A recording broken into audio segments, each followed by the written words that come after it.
你敢信吗？全村人都打不死的除夕怪兽，居然被一张纸、一串响吓得魂飞魄散。他刀枪不入，吃人毁村，却偏偏怕这两样不起眼的东西。今天这个民间故事，告诉你过年放鞭炮、贴对联最真实、最吓人的来历。在很久很久以前，深山幽谷里藏着一头名叫年的凶兽。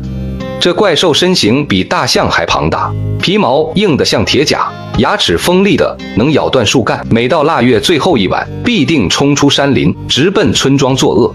村民们苦不堪言，拿锄头打，用弓箭射，全都没用。年兽横冲直撞，啃食家畜，踏平房屋，遇上躲闪不及的百姓，直接张口伤人。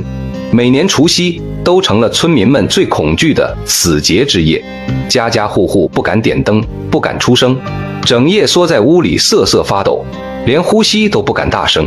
有一年除夕，年兽来得比往年更凶，嘶吼声震得门窗乱晃，全村人绝望痛哭，以为再也躲不过去。就在这时，村口走来一位衣衫破旧的流浪老人，他手里攥着一叠红纸，肩上扛着一捆晒干的竹筒，脚步稳稳地朝村子走来。村民们急得大喊：“老人家快逃！年兽来了，会吃人的！”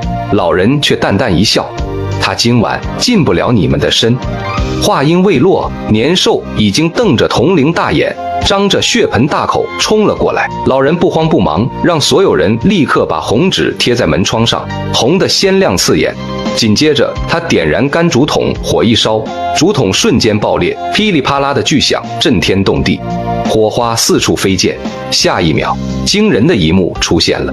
刚才还凶焰滔天的年兽，一看见满村的红色，一听到炸耳的响声，竟然浑身发抖，惨叫着连连后退，连滚带爬地逃回深山，从此再也不敢露面。村民们又惊又喜，这才明白刀枪不入的年兽天生有3个死穴：怕红色，怕巨响，怕火光。老人们贴的红纸慢慢变成了如今的对联，炸裂的竹筒就是最早的鞭炮。看到这儿的家人，麻烦点个爱心，送上几朵小红花，愿您以后顺风顺水，财运不断。为了守住这份平安，后人把这一天定为过年，家家户户都要贴对联，放鞭炮，驱赶凶兽，迎接吉祥。原来老祖宗传了1000年的年俗，全是用来保命的法宝。